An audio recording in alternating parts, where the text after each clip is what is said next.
Hello and welcome back to this broadcast. This is the Executive Network, and it's a pleasure to be joining you tonight. Just want to continue on the topic we started last week. The title is The Sabbath is for man's benefit.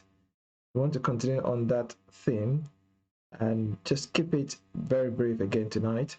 We've been looking at Matthew chapter 12, and we started from the first verse last week, where we looked at Jesus, the purpose of God for Sabbath, and what Jesus knew was the right thing to do on the Sabbath. We saw that he made clear that the Sabbath was indeed for man's benefit, and the Sabbath was not to be worshipped. Because sometimes what happens is the religious minds begin to see the religious act, the ritual, as an end in itself, rather than seeing it as a means to an end, something that God put in place because he wanted to achieve an objective. And certainly that was what the Sabbath was about. The Sabbath was instituted by God. It was God's own design. God was expressing what was on his heart. He was saying, it was showing the covenant people the concept of rest, the concept of trusting, the concept of faith, i.e., you believe and rest in that belief that the Lord God has accomplished what is required. That was the concept. That was something that he wanted them to see, to know that this is a nation that is well looked after, that the God of the nation was well and more than able to look after the nation. And so they could trust in his love, they could rest in his love, and that whenever God has given an instruction, that was enough to follow, that was enough, that settles the contention. That was what it was instituting, that was what it was showing. But over time, the religious mind had made that an end in itself.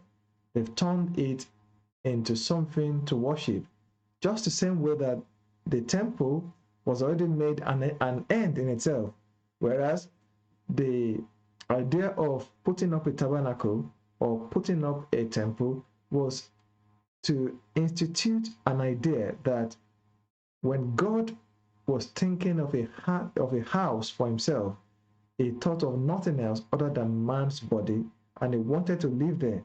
And the fact that man's body and the fact that man had declared independence from God made man unfit to continue to house God until the redemptive work is accomplished. So that's why they were asked to put up external tabernacles, and ultimately David wanted to show his love for God, said, no, I will build a befitting temple. And God said, that's fine, but understand this, that I don't live inside bricks and mortar. I don't live inside houses made with wood, with stones, with gold, silver. No. He said, heaven is my throne. So I'm not necessarily looking for a house. But when it comes to my operation on the earth, I want to do my work inside man. The man is my temple. I want to live in them, and I want to be a father to them. I want to walk inside them. That was always what God was minded to do. But again, some of these things were misunderstood. And Jesus, when he came back, he was saying, don't think that I've come to cancel the law and the prophets or most of these things that you're used to. Rather, I want you to see the meaning behind all of these things. I want to restore the meaning to them so that when you do any of these things, you are doing it with the right mindset, with the right perspectives. And so you can see is attitude or his take on Sabbath. The Sabbath is considered to be a holy day, but in the mind of God, every day is to be holy, and it was more of trusting in the word of God. It was more of believing God and entering into rest because of what God has said.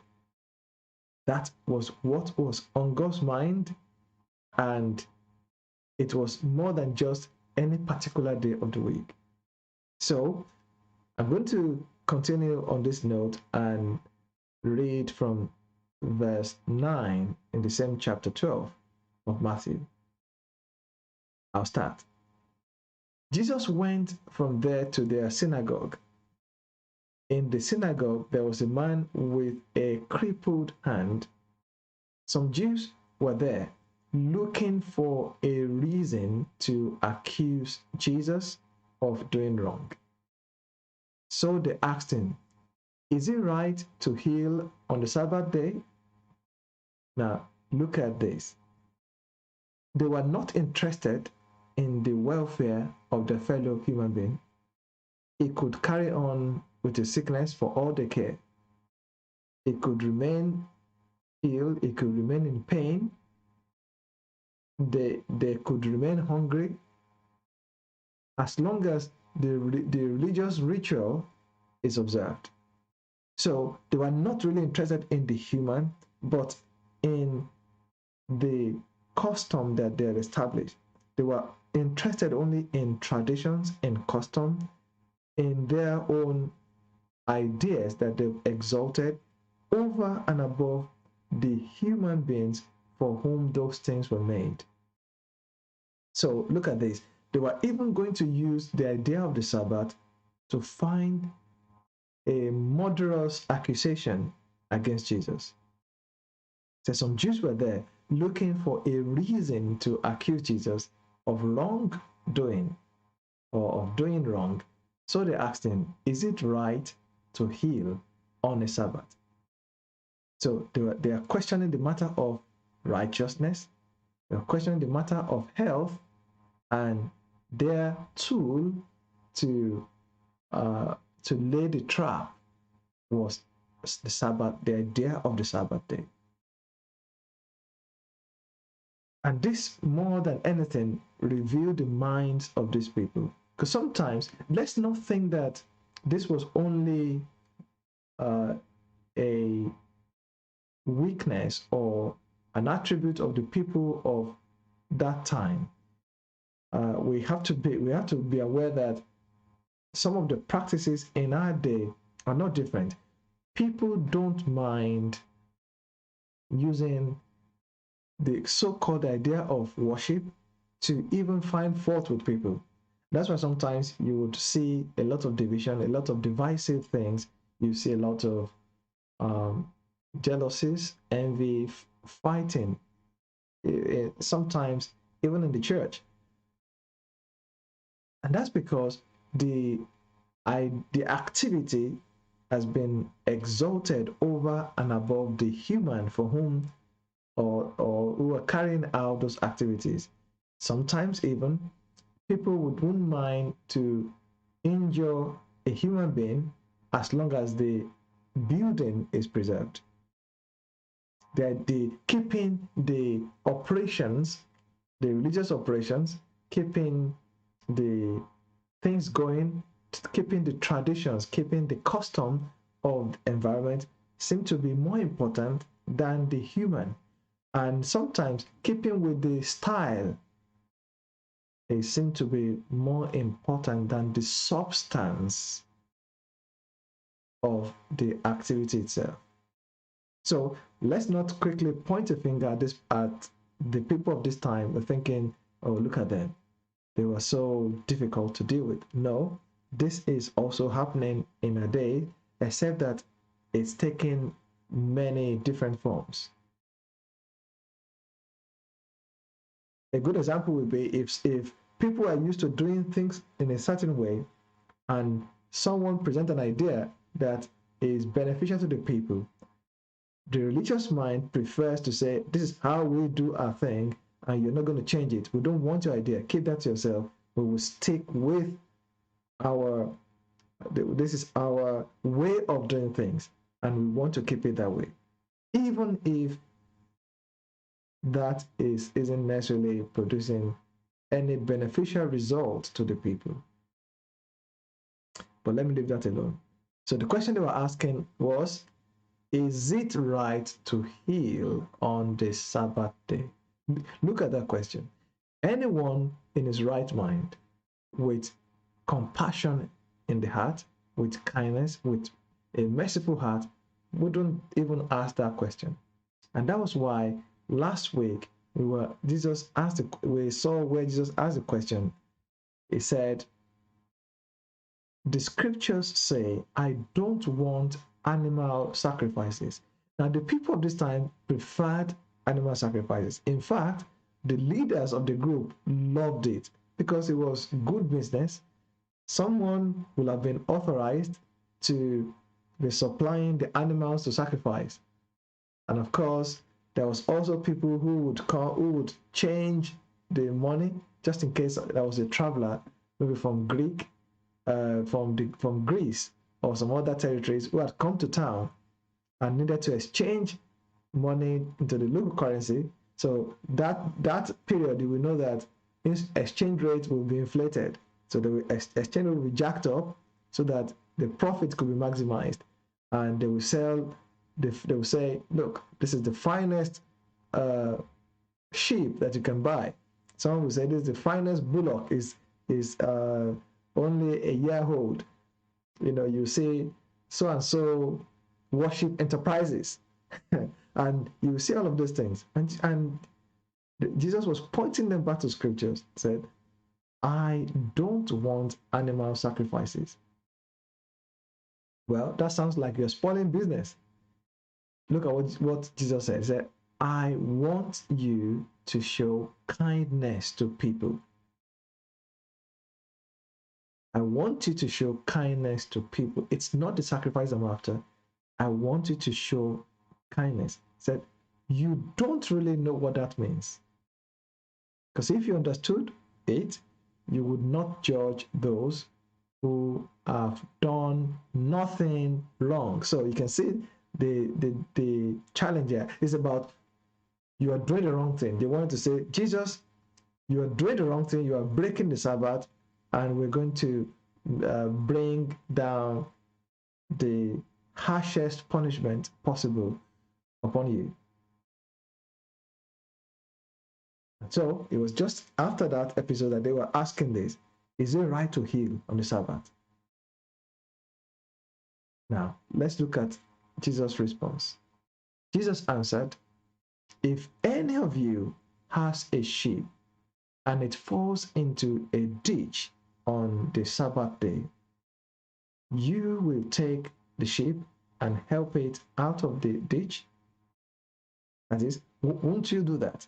If your sheep, especially the one you are minding to sell on the day, mistakenly falls into a ditch, you would do your utmost to get that sheep quickly back into the best-selling condition. And if the one that you're using for whatever other means, you won't leave that sheep in the ditch on the Sabbath and say, I'll come back next day to get it. So you will help that sheep out of the ditch. So your mind, a sheep is more important than a human being. Helping a sheep out of the ditch, out of trouble, is more important to you than helping a man out of trouble. Jesus was really questioning their thinking, their perspective, and I'm sure with a bit of disappointment, if not a lot. So it's in verse 12, says, surely a man is more important than a sheep. But as far as they were concerned, sheep was more important than man. Worship was more important than the worshipper.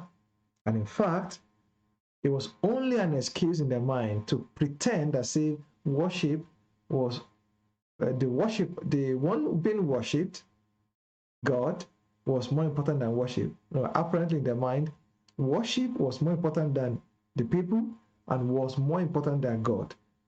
They might not have said it, but their practice revealed that this was exactly what was in their mind. It's not different to what exists right now in our day. On the day of worship, people would do anything and everything to meet the service, get there on time, do whatever is needful that helps the service to go right. And that can be far more important than the God that's being worshipped and the fellow human being who is joining in worship or who is another fellow worshiper. So it's as bad today, if you like, as it was back then. And the question Jesus is asking is this: surely a man is more important than a sheep. Verse 13, then Jesus said to the man with the crippled hand. No, let me finish that. Surely a man is more important than a sheep, so it is right. If you're concerned about righteousness, it is righteousness to do good on the Sabbath day. It is right to do good on the Sabbath day. And in fact, as far as God is concerned, doing good is not a day affair. It is right every day, all of the time, to do good, whether it's the Sabbath day or not. Remember the other time when someone came to Jesus and said, Master or Lord, if you will, you can make me whole. And Jesus said, no, don't question my will. The desire is permanent in God's heart to always see you in health. You remember 3 John verse 2 said, Beloved, I wish above all things that you are well, even as your soul prospers. That is, God is always mindful of the human and want to see the human in the best condition possible. That is why God wanted nothing but eternal life for the human, knowing that that is the best quality of life possible to the human. So, and that's why it says, look, it's good. It's right to do good on the Sabbath. Now, Jesus was going to ignore that now, almost with I can almost sense a bit of disappointment in his face. So Jesus said to the man with the crippled hand, hold out your hand. Now, it was just saying, hold out your hand. So if he was touching the man, they would have said, yes, he's walking on the Sabbath day. But it just said, hold out your hand. It was just words. The man held out his hand and it became well again, the same as the other hand. And this was well pleasing to the Lord. Look at verse 14, just to see the response of these murderous minds. But the Pharisees left and made plans to kill Jesus. Look at that. What was the offense? Just for helping a crippled man to become whole again. Just to do the right thing had become something to accuse Jesus of and something to plan to eliminate him for. And this is the trouble, this is the problem with the religious mind. A mind that exalts worship above God, a mind that worships worship, a mind that exalts worship more than the worshiper. And that's why Jesus said in John chapter 4, verse 24, he said to the woman, the Samaritan woman, he said, woman, the time is coming. In fact, the time has come 2,000 years ago when the true worshippers of God will worship him in spirit and in truth. He said, all you have around is false worship and is certainly hypocritical. He said, God is looking for true worship, true worshipers who worship him in spirit and in truth. He said that's what the Father has been after. The Father desires this. This is what the Father is after and is always on the lookout for it. Well, I'll try to wrap up now. Now, verse 15, Jesus knew what the Pharisees were planning. They wanted to kill him. So he left that place and many people followed him because the people were fed up also of this attitude from their leaders, thinking, what sort of people are these leading us? He healed all who were sick, but he warned them not to tell others who he was. It was just to say, let's just get on with the business quietly. This was to give full meaning to what Isaiah the prophet said when he spoke for God. Verse 18, here is my servant, the one I have chosen. I.e., I don't know about the others. I don't know what they're doing. Certainly, and I don't even look in that direction. But this is the one I've chosen. He is the one I love. Sometimes someone can be so busy with worship and God saying, no, I have absolutely no interest. In fact, in scriptures, I think is in Isaiah, when God said that he that kills, I think Isaiah, he that kills an animal, sacrifice an animal, it's like someone who offers swine blood. It's an irritant. In fact, at another place, he said, take away the sound of your music away from me. He said, it irritates me. So the activity is not necessarily something that God looks to or looks favorably on if the mind is not right. If the mindset is not right, as we can see in this passage. Okay, let me finish this up. It said, he is the one I love, and I am very pleased with him. You see, what Jesus was doing, what he did at the time, God was well pleased with. To do the righteousness of doing good on the Sabbath or any other day for that matter is well pleasing to God. God says, I love it. God says, that is what I've chosen. I want to see people who walk this way. In fact, these are those who are my servants. I will fill him with my spirit. God himself is spirit. He said, I myself will live inside of him. And he will bring justice to the nation. Meaning, all that has been happening is injustice. Obviously, when something is not right, it is injustice. He will not argue or shout. That is, he's not going to spend his time arguing with these religious minds, with these obstinate minds. No, he will not argue or shout, nor will no one will hear his voice in the streets. Look at it. It doesn't have to be loud and obnoxious.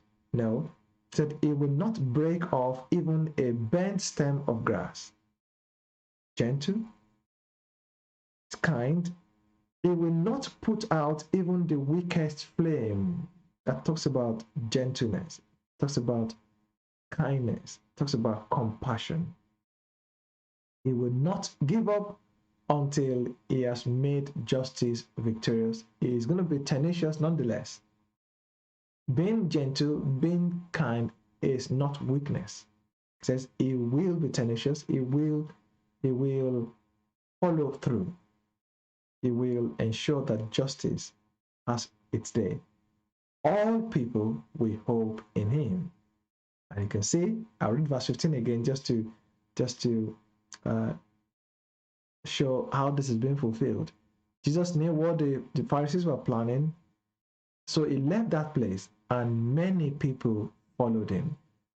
Of course, Jesus was not that interested in opinions of people, but you can see the people responded to him.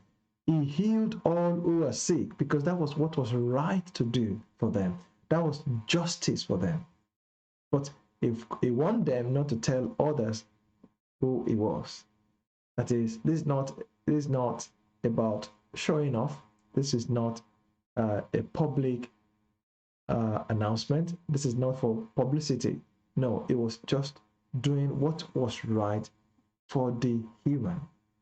God created the body of human as his temple, as a place to live in, and that body is to be kept holy, that is, in the best condition possible, reserved for the Lord every day of the week. Not just on the Sabbath, but every day. And Jesus was saying the Sabbath should be seen as every other day, because if your attitude is right, every day will look like the Sabbath. Every day will look just like the Sabbath. You would do right every day of the week. You would love God every day of the week. Your life would be a willing sacrifice to Him every day of the week. That's what he's saying. He's saying, so don't think of being in your best element on one day. No, make that an everyday affair. And certainly know that the human being is God's delight. He's saying the human is more important than a sheep. So if you would do good to even your animals, how about a human that God made in his image, and the one that he paid his blood to buy back, to redeem? And that is something that we must be mindful of. Even in our day, we don't need to look backwards to say the Jews of that time were so bad. No, let's learn from it and not repeat the error. That's what this is about. That the Sabbath is made for the benefit of man, and it's not the other way. Man is not made for Sabbath. Well, we must rest the case here, and we pick up same time next week by God's grace. We look forward to connecting with you again. God bless you. Have a